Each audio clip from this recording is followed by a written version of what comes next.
Merci Nabino Nyonso Bakina Balobi, Batu Bolanda Rabiso na Donja Télévision, Bolanda Rabiso na chaîne Rabiso YouTube, Bakina Balobi, to sing Nabino Bo s'abonner, Makasi Lelo, to Zali na Mona Mboka, Dieu Mindongalo Boyebi Azali, Moko ya ba grand notable ya Congo Central, pour te bétanaye par rapport à la crise de Zalikuna, Bandeko, Bazo Koufa, du jour au jour.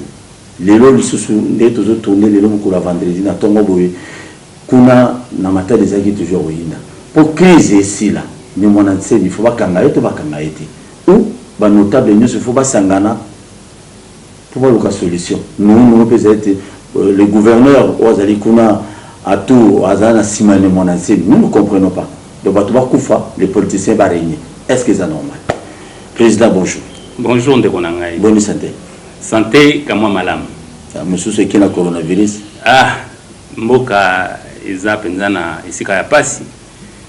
Pambate yo moko utiolo ba tout d'abord na tondi yo botondi na ndenge opesi ngai maloba lelo yo. Omoni na lobaka lisusu mingi te.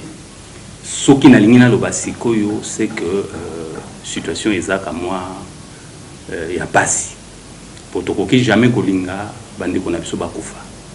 Tokoki jamais kolinga bato babanda kokufa pona likambo esengeli kopesa yano na kamwa ba problème ya mike oyo ewumeli pe mikolo. Il fallait déjà topesa ngo ba yano. Mais yano zo yate. Siko to sala ndenge ni. Ngana kanisi makambo ezo oleka na Congo Central ezali makambo ebandi lelo te. Eza makambo ewuti musika yango na balobaka na français. Pour donner des solutions, il faut qu'il y ait une cause à problème. Parce que si vous voulez que vous kanga batu, boma batu, solution aux maté. Mais il faut qu'il y ait et nous nous les le Canada Congo.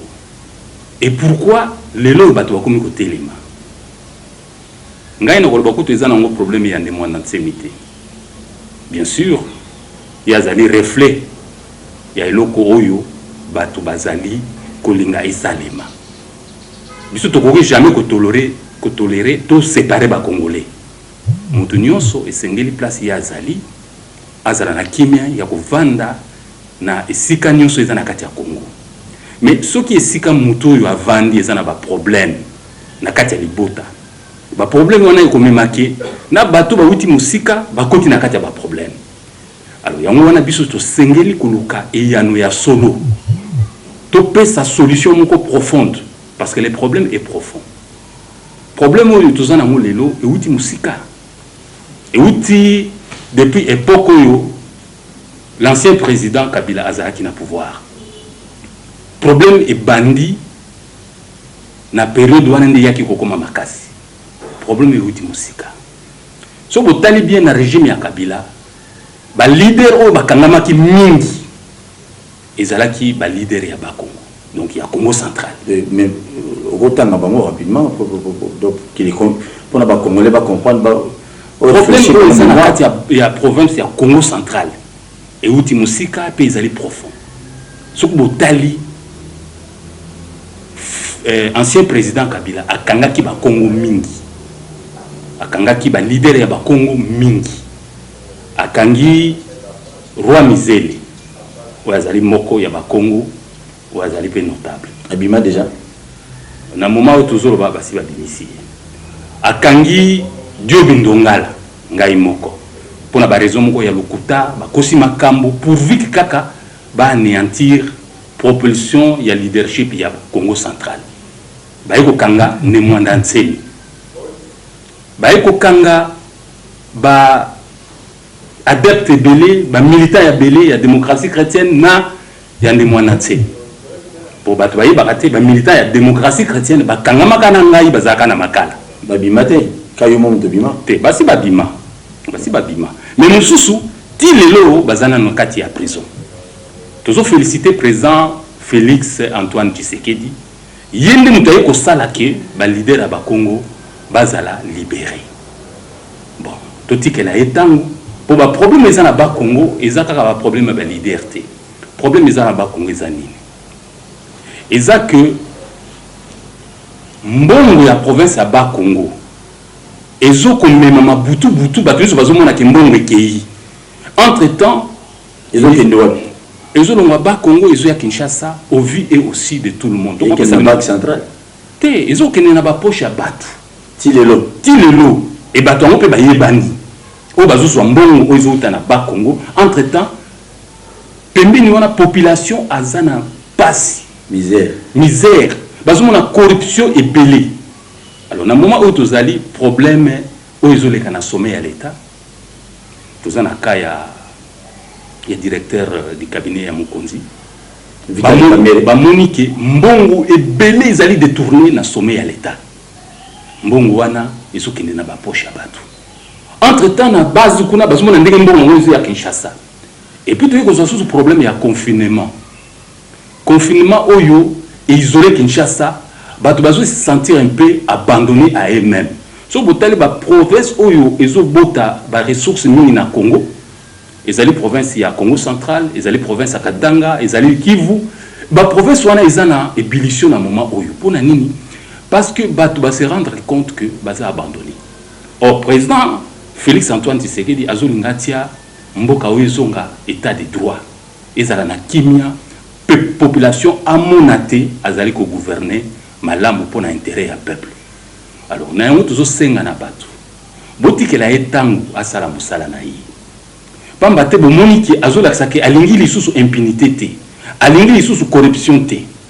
Ba problème tout ça na mona ba Congo. Bozo réclamer ba leader ya ba Congo nyusu bazo traquer bango, bazo ko kanga bango. Lelo so ba lobi ba kanga ne mona nsemi eza solution te.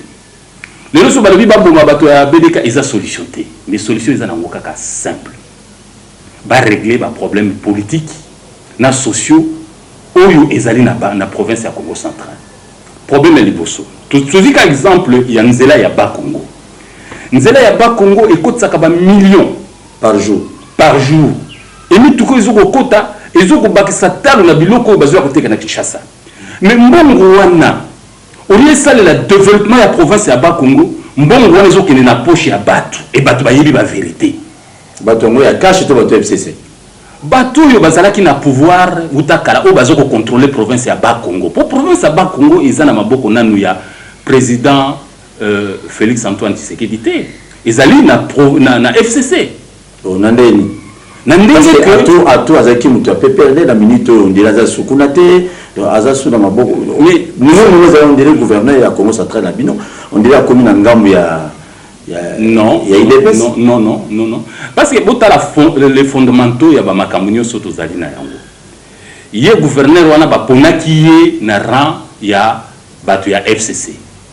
Même si ba sali ba alliance ndenge na ndenge, mais province ya Congo central ils en a maboko ya FCC. So botali batu ba bimisa majorité na province ya Congo central, ils allaient FCC. Bien que toyebi que majorité wana ezali kaka majorité fictive. Parce que sur le lobby de l'autre qui n'a pas élection, FCC a jamais récupérer la province du Congo central. Parce que la province du Congo central, les alliés province, c'est là qui n'a opposition. Donc, vous la plupart des députés provinciaux, il y a Congo central, qui nommé, mais tout ça toujours le même problème, il y a vérité, il y a urne. Surtout dans le niveau, il y a le parlement. Il y a le parlement national, il y a le parlement provincial. Tout ça, quand il y a un problème, il y a vérité. Il y a depuis 2011, majorité présidentielle populaire. Mais l'autre, il y a la majorité du peuple. Et la majorité du peuple n'est pas d'accord de la façon dont il va gouverner la province de Congo central, n'est pas la province Moussous. Et puis, même à niveau, il y a Parlement national. Vous avez des ordres au Salamakuna. Et c'est ça, il y a une crise institutionnelle. Le président de MDC, les gens qui ont été makambo oyo azali ko réclamer ezali ba salaire na ye tant azaki na prison il faut bazongisele ba so ba pe futi ba mbongo wana akotika désordre ya mibale ezali tant ba ko kanga ye na ndako na ye basalaki ba désordre ba bebisaki ndako il faut que ba bongisele ndako ezali ba intérêt personnel ndeni monacé mazo réclamer ezali ba intérêt ya bana Congo central je crois par rapport au koyoka koloba Bon, au moins, biso ba leader politique, il faut tout tchaka ba intérêt na biso personnel, pembeni. Mais il y a intérêt à peuple. Mais ce qui est à réclamer bilo qu'on a eu, et que peuple peut à monaki, makambo ya yemo peuple, bazo pesa ya noté. Et bon, il y a leader qui va pesa ya noté. Bon, il y a et ce qu'on s'appelle désespoir. Ngai nazali awa bilo qu'on a gagné sur babotola. Babotola ngo sur base ya makambo ya lukuta. Pambate ngai lelo ti lelo depuis bima prison depuis na bima prison biloko na ngai ata eloko moko nani bazong selinga ite ba wuti kutu ko boto la ngai sunu pango moko basala ki mikanda lukuta pendant ki ngana zaki na prison biloko na ngai ngana za produire na za ko produire ciment na zwaka en partenariat na Sénat to salaka convention na investisseur ki mbongo ebeli na zalaki ko produire ciment o babengi usine ya ciment Sinat Sima ezalaki kosalisa bato mingi et puis na kati ya ville ya Kimpese bato bazalaki na misala tozalaki kofuta plus de 400 personnes sans compter ba journaliers ezalaki kosala ba centaines tozoko kofuta bango régulièrement Sima ezalaki kosalama régulièrement mais tango gouvernement ya Kabila bayoki te ngai nazalaki ko produire ciment et ba suspecter ngai ki nazoko financer opposition ba kataka usine et telemi izini wana tilelo banda ikatana tilelo esala kalisusu te batebele bakufi batebele bazana chômage batebele bazo kufa banzala nyonso wana pona haine envers leadership ya Bakongo et biloko na ngai tilelo bazo selinga tano ni loko mo le pont va falsifier ki wana moyen bolandela mote ni tazo ko landela mais lokola état de droit ekoti et que président Félix azali ko privilégier état de droit ngai na koloba lelo ke ba problème wana nyonso ekozwa yano yango nazo nga kolakisa boyi que malgré que nous avons des problèmes personnels, mais nous avons profité pour la bâtonner sauter. Pour la bâtonner, basa mobulu, basa makambo. Oh, ils ont les Canada Congo. Ils ont besoin de là parce que les leaders politiques à Bakongo baza traqué. Ce que vous avez la gouvernance à Mboka, Bakongo bazate. Bakongo. Quel est le Mukongo, un grand leader du Bakongo où il va représenter volonté à peuple et à Congo central lelo. Na prise de décision en Mboka. Bazalité. Congo Bazali, bien sûr, dans le cadre de la partie na Bango, mais dans le cadre penza ya pour refléter volonté à peuple Congo, les autres ont un problème ébélé. Le problème wana ils ont salake lokola na base, surtout na makamba coronavirus, bazo sentir Kinshasa ils isolé. Et que mbongo na bango na Kinshasa, bayoki lisusu kuna ke bazo ko piller mbongo na Kinshasa. Bayoki bayebi lisusu ke mbongo zo uta na péage. 100% ils ont yaka Kinshasa. Et kuna na Bakongo soko ke kotala bato bazana ba misère moko obi ke koshoko rezana na Bakongo tika mboka mususu maladie ba korela ezali na Bakongo et soko tali ba bikoko mususu ezana na Bakongo kondimate ke province ya Bakongo et produisa kambongo ebele donc bato bazana passe et bato bato ko profiter na maloba o leader koloba pour na basala mobulu parce que ba yiki ba problème eza ebele mais soko to régler ba problème ezana kati ya ba problème ya Congo central. Bon, mon athée, et couper sa biso ba solution et belé, ba problème mieux c'est aussi là. Mais moi n'en sais mais mais il est comme au salam sous sauter. Mais ce qui est là lobby et que l'eau salamé, ça veut dire que population a partagé ba makamusu ya za koloba. Alors pour la tous voyants, il faut que l'on a ba problème on a couper ça ba solution. Solution est liboso. Ba revoir nano gestion. Corruption il est qui mingi. Ba revoir ndenge par na couper ce exemple ya pont Maréchal. Répartition ya pont Maréchal. Nambono ekota na kati ya pont so bato bazo traverser pont 10% ekendeke na cabinet ya ministre ya transport à Kinshasa national et ba pourcentage mususu kutu ndenge bakotsa kotsa bakombo bato na kati yebi nzela ekendeke te mais province ya Bakongo bato ndeni ni monsieur le président non batie ba rubrique entreprise boy yekosala boy mais en réalité ekendeke na ba poche bato et entretien pose là entretien ils appellent la difficulté ils appellent déficitaire mais on écoute ça bon ils ont quota bâtir les droits bâtir province il y a Bakongo à 3%. Imagine toi sur 100%. Ministre coûte à Kinshasa ou à la province à 10%. Mais province où ils ont géré quatre entités ils en a 3%. Monsieur le président, 10% ministre et gouvernement central à Zouaka, ils ont nini à Salini. Ils ont appelé si on a rubrique il y a répartition il y a mbongwana, ba pesi on a compte il y a ministre.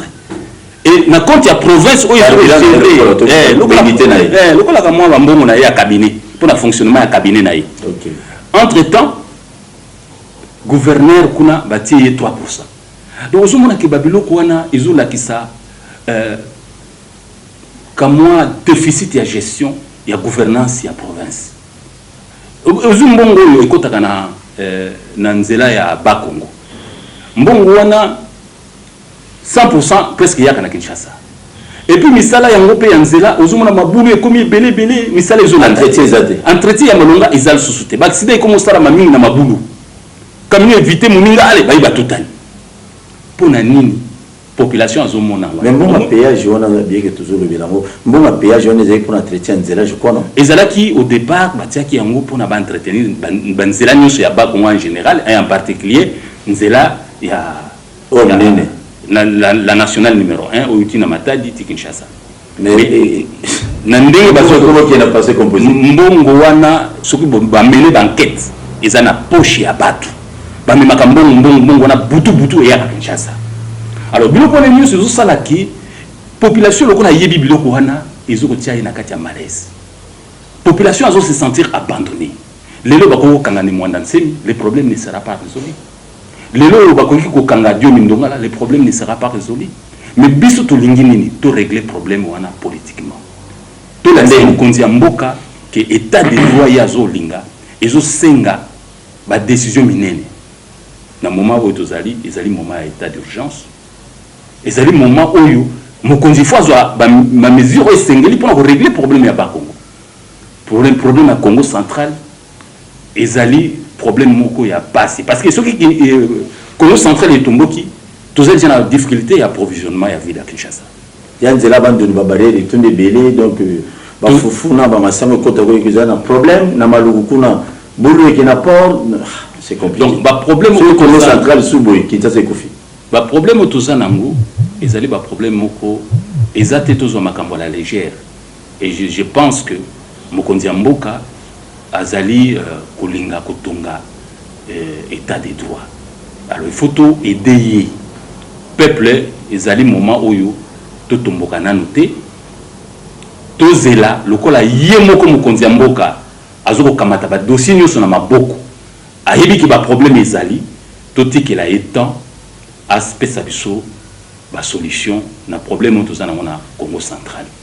Mais makambo ko bomisa batu to tika yango makambo ko tomboka lokola biso tozali pe ba leader obino moko boyebi obino moko soutenaka to sali pe belé na kati ya province na biso boyebi ndenge na sala ki misala na Congo central ndenge na relancer ki usine na Sinat ndenge na zako futa ba travailleurs bien que gouvernement central ba interrompa ki musala na zako ko sala unilatéralement bien ya kala to ya lelo gouvernement central ya monsieur Kabila tant ba yoki ki ngana zo produire ciment bazu motindu ba arrêter net et conséquence nango ba ko créer ba problème ya lokuta ba botolanga biloko na ngai personnel ti lelo biloko na ezali na maboko na bango. Monsieur le président s'il vous plaît nana to ko ki la fin na lingi o expliquer na no batu bien état de droit yé mutali bosa pe exemple d'état du cabinet chef de l'état les deux sur 45 jours dans la makala batu bazolanda.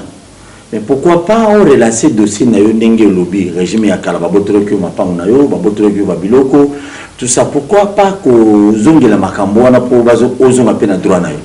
Bon tozo ko landa ba dossier na ndenge ya ba droit mais na Congo ezali nini état de droit oyo il faut ebandande sikoyo po ba bandi sikoyo ebandi sikoyo po biso tozaki suna ba droit te nga dio mindongala nazala jamais na ba droit nazala jugement oyo soki bati état de droit mbele basi ba indemniser ngai mbele basi bazongiselinga biloko na ngai oyo ba botola na kanai parce que naza na jugement international et jugement wana nazu yango contradictoirement ça veut dire na sambi na gouvernement national oya monsieur Kabila na gagnaki bango na procès na Genève lelo yo jugement na ngai ezali appliqué te pona nini parce que batu wana batiaki batu na bango et batu wana bazoko continuer ko landa lokolo ya politique ya monsieur Kabila tilelo alors il faut tout soukisa makambo wana nyonso pona ko soukisa yango il faut tout soutenir président Félix Antoine Tshisekedi à côté sa état de droit pona ba problème nyonso o ezako senga ke droit izo ba décision wana ezala profitable na gouvernance ya mboka na biso et beaucoup mona problème ya Bakongo ekozala régler tokozala sous natina te que ne mwana nsemi aloba ou bien Dieu mindonga aloba ou bien leader boya aloba non ba problème nyonso ekozala régler pamba te problème ezoleka na Congo central ezali bien sûr na ba implication politique mais ils ont une implication socio-économique. Socio-économique pour Nanine. Nous avons par exemple belé au Congo bazali frustré. Mais pour nous sa connotation que le Congo va commis na recherche à solution identitaire, pour nous sa connotation wanate et c'est nous to régler le problème yango. Mais ce qui toujours to bannir bateau sans régler le problème, to ko soit solution mon côté. To continuer ka kozala na crise autour na kati ya province ya Congo central. Alors, pour na toujours solution, ngana banzité to régler na ba problème ya Congo central.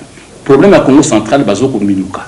Bazoluka interlocuteur nan oyo ba ko vers qui population pour s'adresser pour avoir la réponse. Monsieur le Président Balobi, Monsieur Nemona Semi, il est soutenu par, il semblerait pas, Batumoro et FCC. Ça peut être vrai? Non, moi je pense que malaise ezali na kati ya population. Et Mona Semi. Bon, Mona Semi, il a un aura. Ça veut dire que le lobby va yoka et va profiter na oya lobby ba interprétation pe kozala ndenge na ndenge. Même nga ndenge na zolo baboy, ba musu ba ko interpréter na ndenge mususu. Mais nga na lobby boy. Problème ya solo ezali problème social, politique, économique na ba chez les ressortissants à Bakongo. Alors, ba ni ba diaboliser sikoyo ba non ressortissants. Mais biso to landa piste wanate. Biso to landa tout d'abord les Bakongo a besoin d'un leadership cohérent, capable de fédérer tous les Congolais et créer une bonne convivialité dans la province du Congo central. Tant on est mon ancien lobby, baluba babengana bango, ekolobo babengana bango, aux autres partageants violents. Problème on est ali problème de base penzate. Problème il y a base au parce que mon boulot est au côté. Pourtant malobi moi tribalisme mon déjà bandi wana za bien. Bon, tribalisme wana biso tokoki ko soutenir yango te. Mais biso tozolo baboyi. Pour na to soutenir tribalisme wana te. To régler des problèmes. Parce que ba problème o eza ko se poser eza kutu na kati ya tribalisme wana te. Mais batu ba lingi ba pesa ngo connotation comme si ba problème wana ezali parce que ba non ressortissant dans la province à Congo central. Non. OK. Bikolo Moussou, il ne pose pas un problème là. Non, ils ont problème avec Bikolo Moussou, ils ont problème avec la corruption, tout d'abord, mauvaise gouvernance, mauvaise gestion de la province à Congo central. Et wana ils ont la kisasiko, extrémistes ne va profiter, va mettre en exergue que c'est parce qu'il y a des ressortissants non originaires qui vivent dans la province du Congo central qu'il y a problème en Ezali. Non. Problème il y a non originalité. Problème il y a corruption. Il y a mauvaise gouvernance, il y a mauvaise gestion. Il y a la province pays. Alors, profitant par exemple de l'isolement à Kinshasa, la province est comme si la province centrifuge. Et comme on extrémise et vanda, et extrémise les autres terrain où ils sont fertiles parce que l'argument, où extrémistes sont utilisés, ils allaient pour se refléter dans la réalité, il y a gouvernance, il y a chacune de ces provinces. Dans Tangi, province, il y a Katanga, il y a Okatanga. En général, l'ancienne province, il y a Katanga, il y a des problèmes là-bas. Dans Tangi province à Kivu, tout ça n'a pas de problème. Dans Tangi province à Congo central, pour le moment, ça bouillonne. Donc, le problème, on a nyoso. Et qu'on a posé la solution sur le plan politique. Alors, sur le plan politique, tout le monde a la solution. Et régler le problème. Tout le monde a angle, oh, baliba memelango, oh non, kubengana banou originaire, on a les solutions. Merci, Potossilissa, confinement na Kinshasa. Babane na commune à Gombe, bandeko bana Gombe kuna vrai boulot qui bazo désinfecter, bazo prélever ata bango to attention na banda côté mais bakangi bango, babi d'ici là va changer commune mususu. Comme ça l'idée d'opinion za moko ça mena na mboko. Réaction na autorité kanso ko zani par rapport à confinement. Tout d'abord confinement ya province ya commune à Gombe et salami mabé. Et salami mabé parce que ba mesure d'encadrement ezalité. Nous toujours paralyser l'économie à Congo mobile. Déjà, tu as commis 2,2%, il y a récession dans Congo. Et c'est tellement grave. Alors, on a dit, oh, bazo gérer les situations où on a sans mesure d'encadrement. On a un exemple aux États-Unis, bah, ça dit, bah, confinement, mais en général, conseil bazo pe ça izanini. Et moutounion so à la ta masque. Aux États-Unis, par exemple, moi, on a un grand ingénieur, dès qu'à ça qui casse avec grande distinction, bazo qui est dans le sala. Mais le gouvernement américain a mis dans son compte, ils à l'étranger, ils à la moutou à américain, il y a des années étrangers, mais à travailler, bah tiens, il y a $1,200 pour le problème, il y a coronavirus, il y a perturbation et salami. Mais biso awa, bah suspendre l'activité, non sur l'entreprise. $1,200. Non, ils ont des symboles tout d'abord. Bah suspendre l'activité. Montant. La volonté politique de non, bah suspendre l'activité, il y a des petites et moyennes entreprises. Ils ont perturbé. Entre-temps, contrepartie, il y a solo le gouvernement, ils ont été. Toujours le chômage. Oui, dans Kinshasa, il y a des secteurs qui ne marchent plus. Et nous continuons le déficit et vous allez à l'économie en Bokanabiso. Tout ça, on a des moyens pour régler, pour rencontrer les opérateurs économiques. Pour les mesures, il y a des mesures non adéquates par rapport à la situation où l'entreprise va vivre. Alors, il y a un peu de conseil. Au début, il y a un confinement. Il y a plutôt des recommandations utiles. C'est-à-dire qu'on exigeait, par exemple, pour les masques, et puis qu'on réduire au maximum les déplacements dans l'ensemble de la ville. Au lieu de frapper l'activité économique. Pour l'économie, aucune banque n'a gombé au Zouambongoté. Entre-temps, ils ont réduit l'activité économique. Donc, batia pour les masques obligatoire, il y a maintenu sur eux se déplacer, va réduire peut-être jusqu'à telle heure, va soutenir ensemble la ville de Kinshasa. Au lieu que va continuer à confiner Gombe, ils ont ça la perturbation économique, ils ont accentué déficit économique, déficit budgétaire, tout comme déjà le déficit il y a je crois 2%, il y a budget autoprojeté et ce qui est extrêmement grave. Parce que la conséquence économique, les gens ça là effort pour réduire au maximum le confinement. Merci. Moutouna Souka, président, au yoga qui actualité autour de l'Union, dans le moment Maloba qui va convoquer congrès, Koko Sessonné, Balongoliango, Bande Komoussou, Balobi, faut tambour, mais face à un chef de l'État, pardon. Yo, Oyamela qui ont dit. Tout d'abord, dans un état de droit, président, il y a assemblée, président du Sénat, à Koko Bimisa Malobandengo en athée. Parce qu'ils allaient offense au chef de l'État. Et d'ailleurs, Tozan a vraiment un bon président de la République. Il est vraiment un homme d'État. Mais normalement, M. Tamboumama devrait être mis en accusation pour outrage au chef de l'État. Et il devrait même démissionner parce que un président du Sénat ne peut pas être en contradiction avec le président de la République. Il a avancé des choses extrêmement graves. Maloubo Yalobaki Wana Ono, président a violé, ils ont le coup. Aujourd'hui, publiquement. Mais il fallait exiger à disposition de la justice. Ou bien écarter, à démissionner. Il fallait démissionner. Parce que c'est trop flagrant ce qu'il a dit. Et biso tokoki ko tolérant moté lokola toujours ko linga. Totia état na biso et comme état de droit.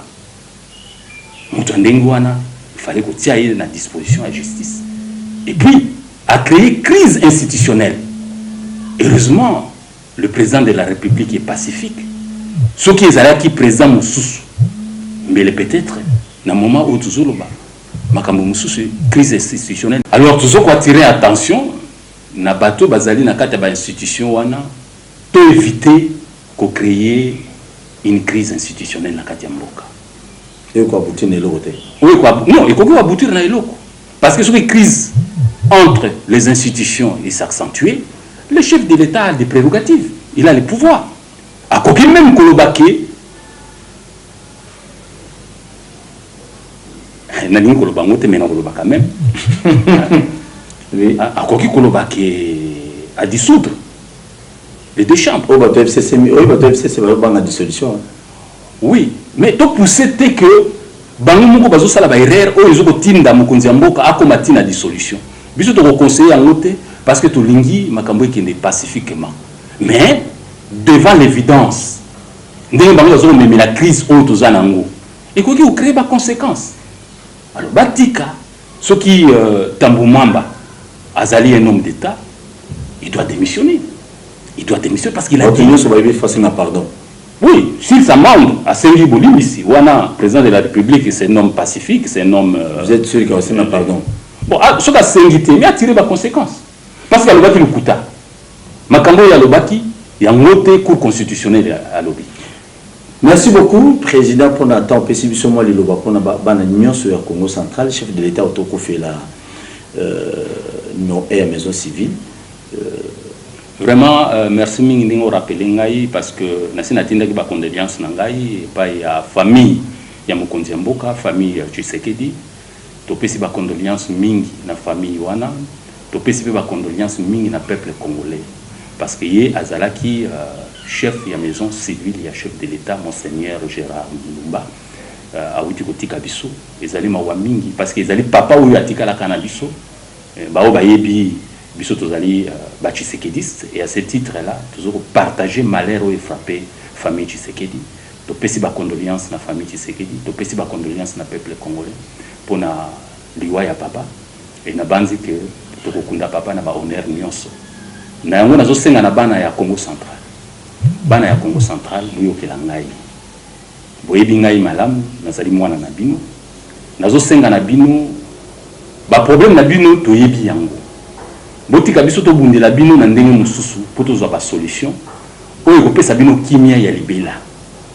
Alors lokola bo manifestaki botika nanu tozwa ba solution tozo tala problème na bino ngai na lati yango mobimba na kosolola na bato bazali na liloba na Congo pour na toluka ba solution moko e ko régler problème wana une fois pour toutes en tenant compte il y a malaise dans la Congo na Congo central en tenant compte il y a ba revendication na bino na ngo na sengi bino bovanda nanu kimia to le la bato ba kufi to zala na mawa totale la mokonzi mboka po ayebi problème wana malamu totale la bato bazali ko tamusa mboka na biso bo vanda nanu kimia problème na pesi bino parole nanga to kubunda tina suka et to kozula bino ba solution.